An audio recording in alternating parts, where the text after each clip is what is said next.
Hello, welcome to Santa Barbara House of Prayer Friday night encounter. I'm really missing our corporate gatherings and being able to worship together in person. There's something just really special about that you can't replace. But here we are doing it this way, and we're going to roll with it. We're just going to go with the flow.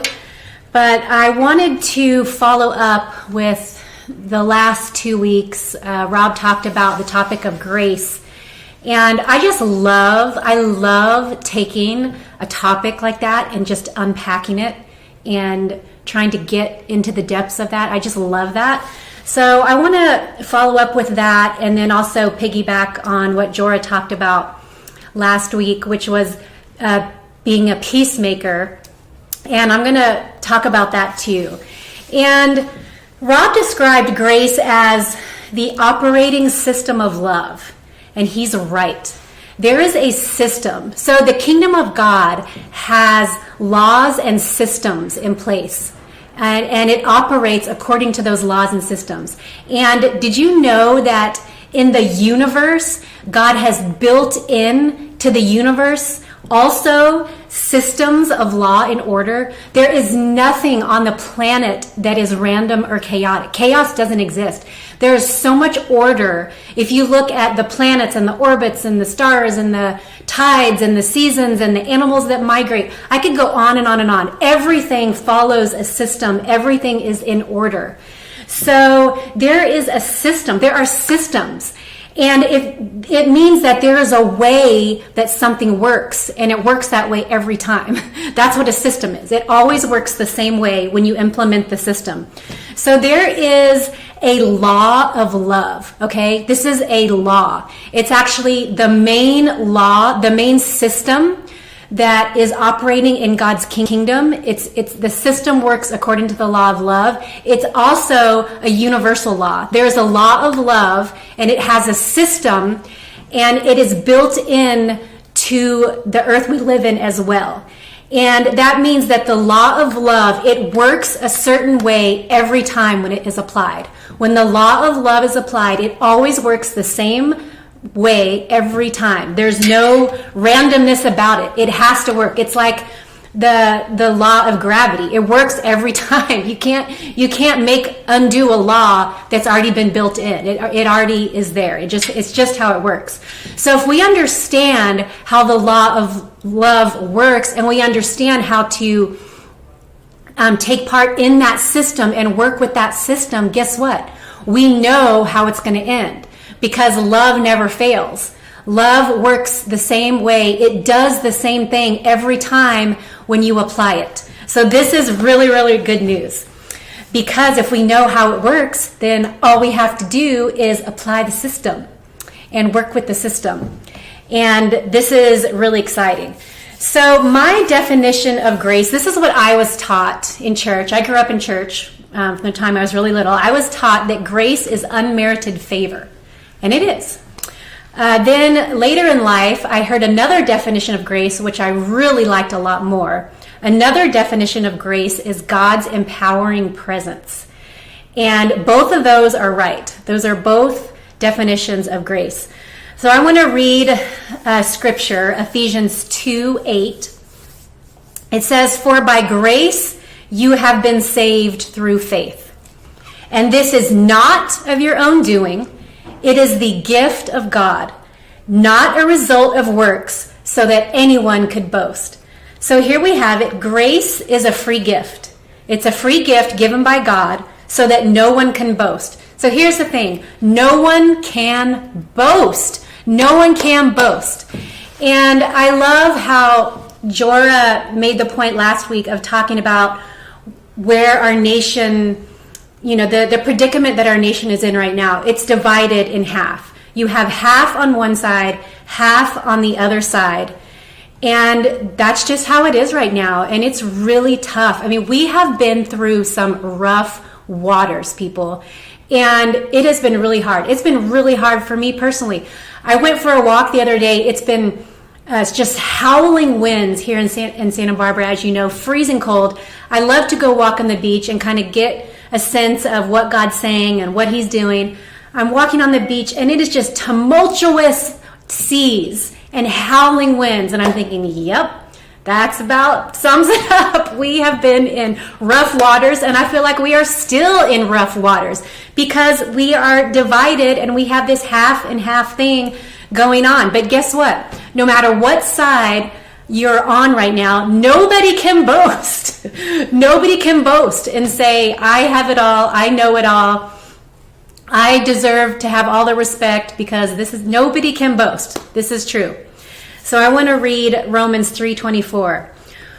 We are justified by his grace as a gift through redemption that is in Christ Jesus. So grace is a gift. It is a gift from God. And let's think about that word justified. It says we are justified by grace. I looked up the word justified because I love to look up words. And it means worthy, deserving, good, honorable, respected, blameless, judged, acceptable. So this is what God gave to us as a free gift, because we all want justice, right? That's what all this is about. Everybody wants justice for something that they believe is wrong. But this is what God did for us. He justified us. He gave a gift. He gave a gift that justified us, that took the place of the kind of justice that we think of. He gave us grace, which means we get this free gift where God says we are worthy now. He says we are deserving. He says we're good. He says we're honorable. We're deserving of respect, and we're blameless, and we're judged acceptable. That's the justice that God gave us through his gift of grace. Okay, it's a free gift. So guess what? Grace is a gift. And if we've been given a gift, that means we have that gift to give to other people. Grace is something that you give. It's a gift that you give to someone. That's what it is. And the reason you give the gift of grace is because that is the way that you operate in the law of love. That's how you apply the law of love, is to give grace. And in doing so, you can actually become a channel for this operating system of love. If we are God's channels, and his gift of grace, the way that he justifies, which is through grace, it comes through us, and we can give it, and we can be the channel of the law of love to another person. So it's super, super powerful. I can't wait to understand this even more. Grace is a powerful thing. I mean, it is probably underestimated. And I remember a while back, there were a lot of teachings about grace at one point. It was kind of a popular subject. But I think we're just beginning to scratch the surface of our understanding of grace, and how powerful it is, and what an amazing gift it is, and how powerful it is to be able to give that gift that we've been given to somebody else. Really, really powerful act of love. So part of love's system is giving. And that's always been part of love's system. It's always, generosity and giving has always been a part of love's system, always. For God so loved the world that he gave his son. It's a part of love, is giving. So there's something about, if we want to operate in love, if we want to apply the law of love and its system, it requires us to give. It requires us to give something. That's part of the system.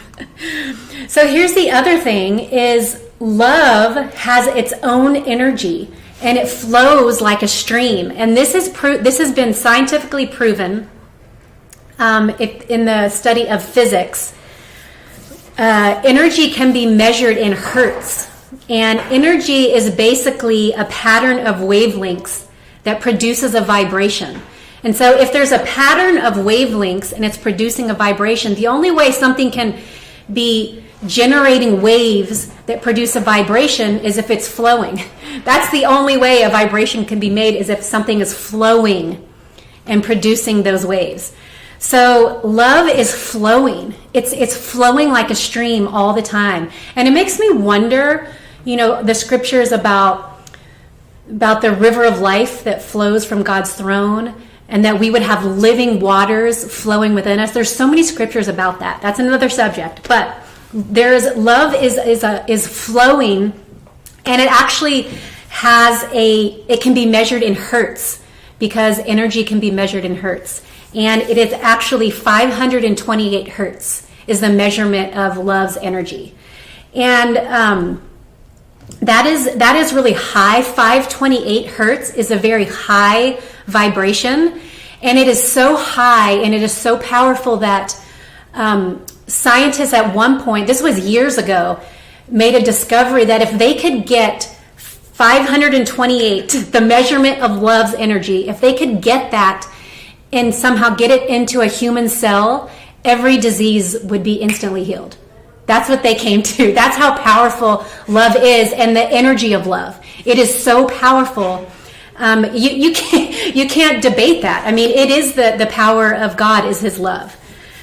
So this is what happens when that stream of love that's flowing, that's generating waves, that's actually even generating hertz, when that flow becomes frustrated or blocked or shut off or cut off, unknowingly sometimes, or even knowingly, guess what happens? The main system of law and order of God's kingdom is no longer flowing. It's cut off. And that is detrimental. Can you imagine the main system of God's kingdom being just cut off, like having a dam set up to where it's flowing to us and then it's stuck inside of us and it's not flowing out from us? That's not how it works. So when the stream of love, the flow of love is frustrated or blocked, or even if it's congested down to where it's just a trickle, guess what? We are not going to be able to operate in the power of God. The kingdom of God is not operating on the earth at all, because that God's laws are not functioning. They've been cut off and they've been quenched, like a stream that's been in a drought and it's barely trickling. That's what happens.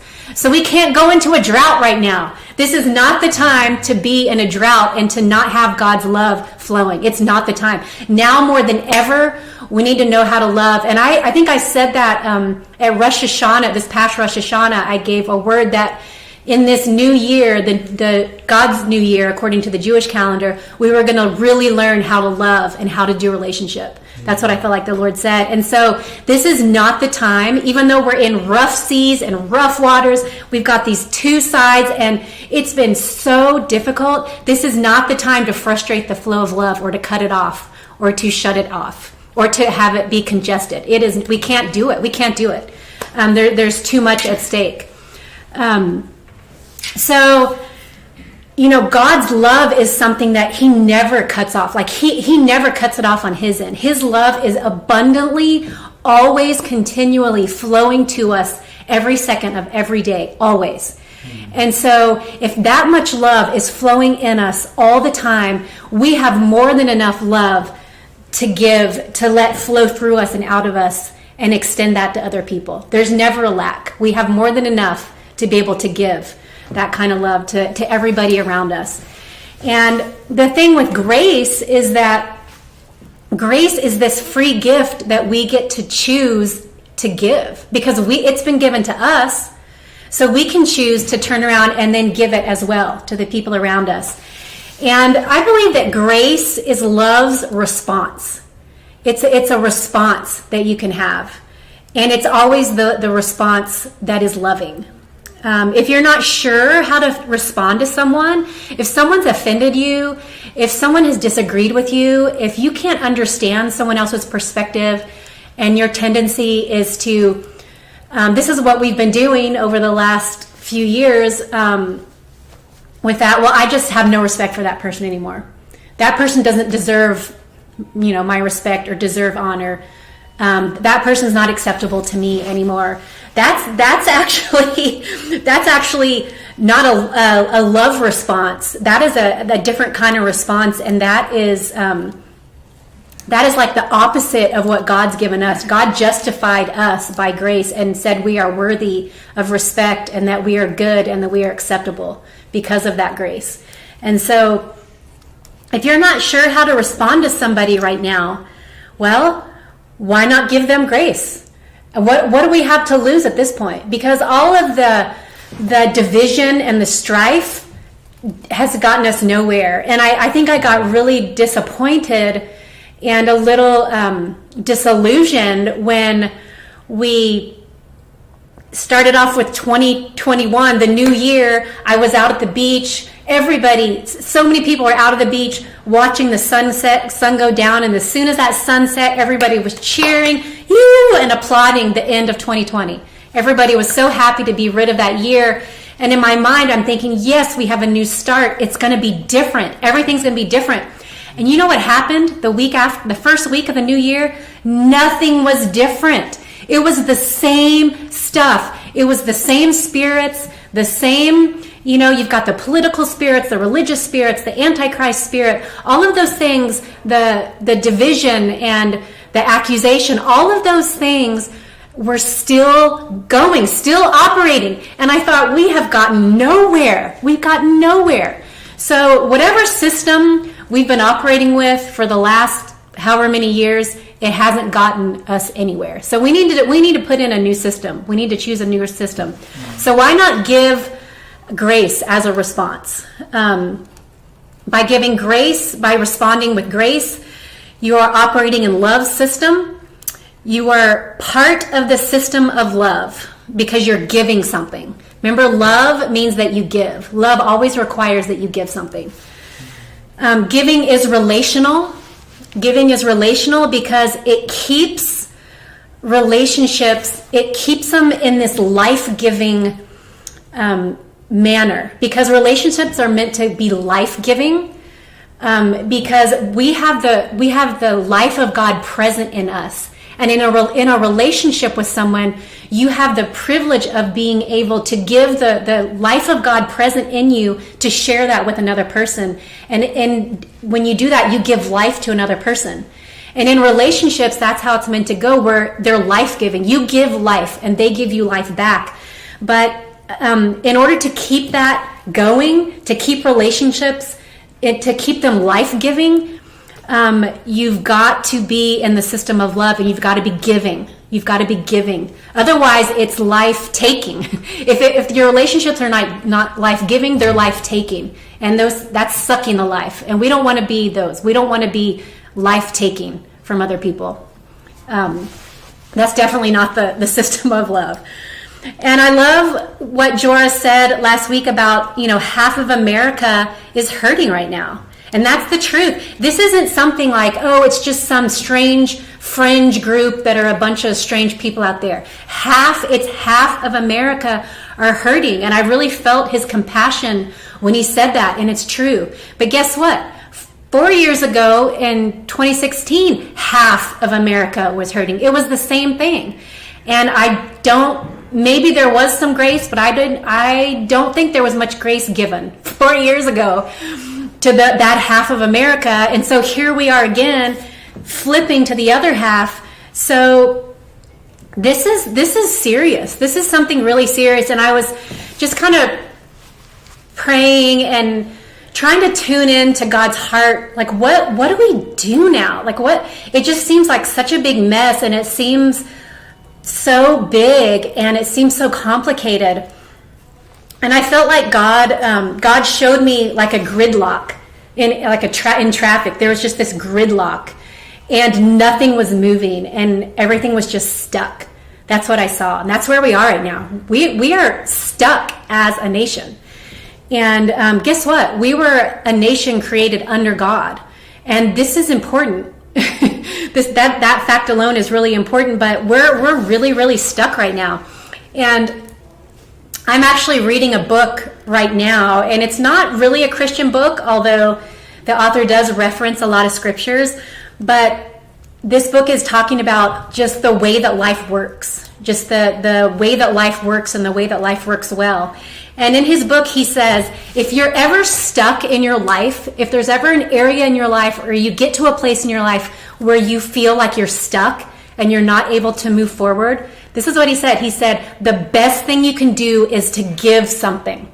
Give something. That's what clears out the congestion. Because if you're stuck, there's congestion. There's something congested, and it's not moving. The river is not flowing anymore. It's been congested with whatever, with trash, with a dam that was put up, whatever. So in order to get things flowing again, it takes giving. So guess what? We have an opportunity to give something. And you say, what do I have to give? We all have something we can give because we've all been given a free gift of grace in our own lives. This is something we can give. We can give grace to somebody that is maybe on the other side, reaching across the aisle in a different political view, in a different race, in a different gender, in a different, all of those things that have been against each other. There's been so many things against each other lately, and we're going, what? Males against females, blacks against whites, Republican versus Democrats. Like, why is everything against each other?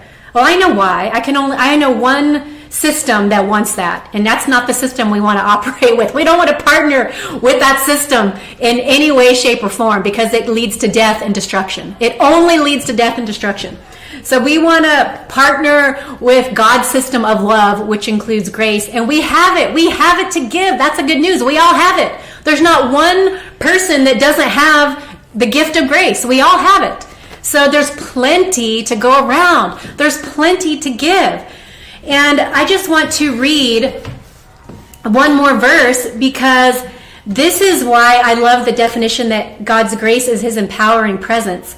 Because in 2 Corinthians 12:9, it says, grace is sufficient. So my grace is always more than enough for you, and my power finds its full expression through your weakness. What? So I will celebrate my weakness. For when I am weak, I sense more deeply the mighty power of Christ living in me. So I'm not defeated by my weakness, but delighted. For when I feel my weakness and endure mistreatment, when I'm surrounded by troubles on every side and face persecution because of my love for Christ, I am made stronger, for my weakness becomes a portal to God's power. There again, a portal. We're channels. We're actually portals of God's power when his grace is flowing in us. We become the portal. His grace is sufficient for every weakness. So it doesn't matter. That's why none of us can boast, because we all have a weakness. No one side has every answer. No one person, no one church, no one denomination, no one government has it all. Okay? Everybody has a weakness. And guess what? This is saying that God's grace comes in those weak areas and perfects it. His power, it's like there's a need. When you have a weakness, there's a need, right? Because you're not able to, you've fallen short, or you're not able to do what you need to do. There's a weakness. But what this is saying is that when there's that need, it creates this opportunity for more of God's power to come in. And we're the portals. You become a portal for more of that power. So do we want more of God's power operating right now in our lives, in the nation, in the world? Do we want more? Then we need to be the portals for that, and we need to allow grace. We need to allow grace to do what it does because it's very, very powerful. It turns weaknesses into actually powerful areas. That's what it does. So this is really, really exciting news, and I'm getting really excited about it. So, bam! Do you want to be portals of God's power? I do. That's our only hope right now, honestly. That is our only hope. Do we want to unlock the congestion in our nation and get the gridlock moving? So do we want that? Then we need to operate in love's system. We need to operate in that love system, which is going to require us to give something. So this is my challenge. This is where I feel like we are as believers, because we understand God's grace, and I think we're going to learn to understand it more as we apply it. Because guess what? As you apply something and you use it, it increases. The more you use something, the more it increases. That's just another law. And so I think we're going to learn more as we exercise this, because grace is not just a nice topic to talk about. It's time to actually exercise it and actually practice it in a situation where it's really, really difficult. Because grace isn't grace if you give it when it's easy. I mean, when you give it when it's an easy situation, I don't think that's really grace. Grace is God's empowering presence that comes in when there's either a weakness or trouble. What did it say? Times of trouble or weakness or persecution is when it comes through and it makes that area really strong with his power. So I think that is one of the answers right now. So whatever side we are on, whatever gender you are, whatever race you are, whatever religious view you have, whatever denomination you're a part of, you know what we can do right now? We can give someone that is different grace. We can give the other side grace right now. We can give it as a free gift.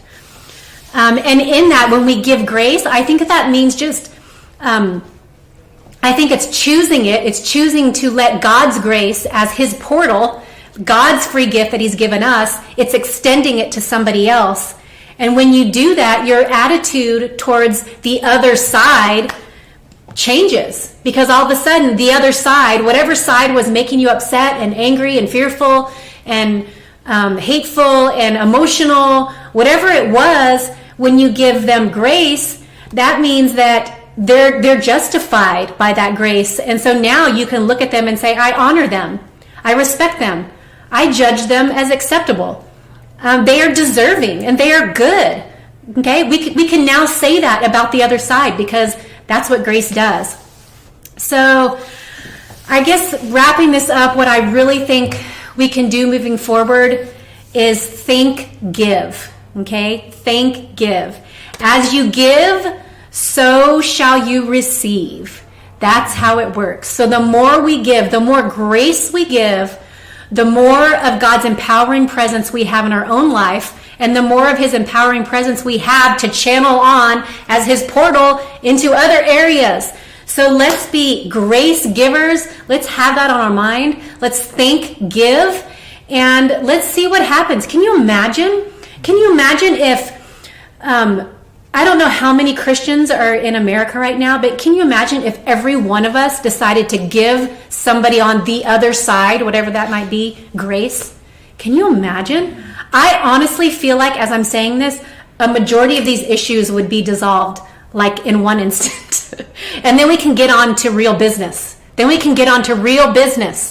Okay? I just really feel that. So let's be grace givers, and I'm going to pray that because it's hard. It's not easy. It's really, really hard, but it's worth it because it's the way that the system of love works. And I'm choosing the system of love because it never fails. I do know that. You know, at the end of the day, love never fails. Every other system fails, but not love. So that's our only hope right now, is to be operating with that system. Even if it's hard, even if it requires you have to give something of yourself when it's difficult. So I'm going to pray that for us. And yeah, God, thank you for the free gift of your grace that you've given to us, God. When we didn't deserve it, when we didn't even know about it, God, that you decided to lavish us with grace and that you even justified us. Your need for justice, God, was met by your grace. And thank you for that, God. Thank you that you see us as good and that we're acceptable and we're deserving and that we deserve honor and respect. God, that's what you gave to us. And thank you that that's how you see us. So God, we want to be portals. We want to be living portals of that same grace, and we want to give that freely as well to the people around us on the earth. And God, but we need your grace to do that. So God, as we take that step to give grace to somebody on the other side, it actually creates a need for a new supply of grace in our lives. So I think it takes a step for us to give first. As we take that step, the need will supply that demand, and it makes room for more of God's empowering presence, more of his favor in our own lives when we do that. So God, we just we choose to apply your grace right now, and we trust that as we give it to the other side, that it's going to increase as we give it. And I thank you that there's more than enough of your grace to go around. There's more than enough of your love to go around, and it never fails. And God, I thank you that as we practice that, as we practice giving grace, adjusting our attitude to grace and to the system of love and the law of love, God, that we naturally become peacemakers. That's the byproduct. That's the manifestation, is we naturally become peacemakers. And that's what we need. We need peacemakers. So God, we need your love. We need your grace. Thank you that we have it available. It's just a matter of stepping out and giving it. And we need your help, God. And we thank you. Thank you that you're with us.